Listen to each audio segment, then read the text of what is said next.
Hello friends, welcome back to our channel. வாங்க பாலக்கீரை கடையல் செய்யலாம். அதுக்கு ஒரு குக்கரில் ஒரு கப் பருப்பை கழுவி எடுத்துருக்கேன்.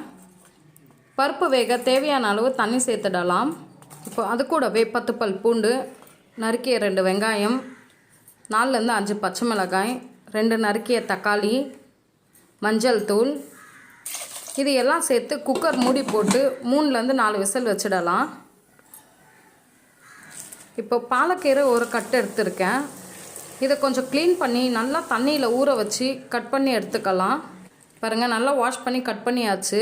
இப்போ தண்ணியை வடிச்சிடலாம். கீரை கொஞ்சம் நல்லா வாஷ் பண்ணுறோன்னா மண்ணெல்லாம் இருக்கும், பார்த்து வாஷ் பண்ணிக்கோங்க. இந்த கீரை வழுவழுன்னு இருக்குன்னு நிறைய பேர் பருப்பில் கடைய மாட்டாங்க. இந்த மாதிரி செஞ்சு பாருங்கள், சூப்பராக இருக்கும். பாருங்கள், இப்போ பருப்பு நல்லா வெந்துருச்சு. இப்போ நம்ம கட் பண்ணி வச்ச கீரையை அதில் சேர்த்துடலாம். ஸ்டவ் ஆஃப் பண்ணியிருக்கேன். கீரையை சேர்த்துட்டு ஆன் பண்ணிக்கலாம். பாருங்கள், இப்போ ஸ்டவ் ஆன் பண்ணிவிட்டு நல்லா கொஞ்சம் கலந்து விட்டுடலாம். அந்த சூட்டோடு போட்டு கலக்கும்போது கலர் மாறாமல் நல்லாயிருக்கும். ரொம்ப நேரம் வேக வைக்கக்கூடாது. கொஞ்சம் கீரை வெந்த உடனே ஆஃப் பண்ணிடலாம். கீரை பாருங்கள், அந்த பருப்பு தண்ணியிலேயே வேக ஆரம்பிச்சிருச்சு. நம்ம தண்ணி எதுவும் ஆட் பண்ண தேவையில்லை, அந்த பருப்புலேயே தண்ணி விட்டு வரும். இப்போது பருப்புக்கு தேவையான அளவு கொஞ்சம் புளியை சேர்த்துடலாம். நம்ம தக்காளியும் ஆட் பண்ணியிருக்கோம், புளி பார்த்து சேர்த்துக்கோங்க. புளி போட்டால் தான் குழம்பு டேஸ்ட்டாக இருக்கும். பாருங்கள், இப்போ ஆஃப் பண்ணிடலாம். இப்போது வேக வச்சு எடுத்த கீரையை கல் சட்டியில் சேர்த்து கடைஞ்சிடலாம். ரொம்ப மைய கடையக்கூடாது, சும்மா லேசாக கடைஞ்சி எடுத்தாலே இந்த கீரை போதும். நல்லா வெந்துருச்சு. பாருங்கள், இந்த அளவுக்கு கடைஞ்சாலே போதும்.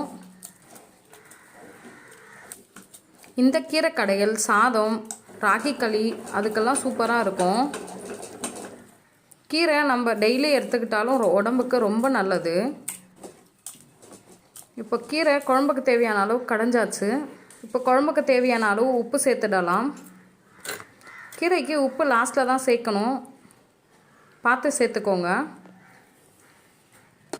இப்போ குழம்புக்கு ஒரு தாளிப்பு கொடுத்துடலாம்.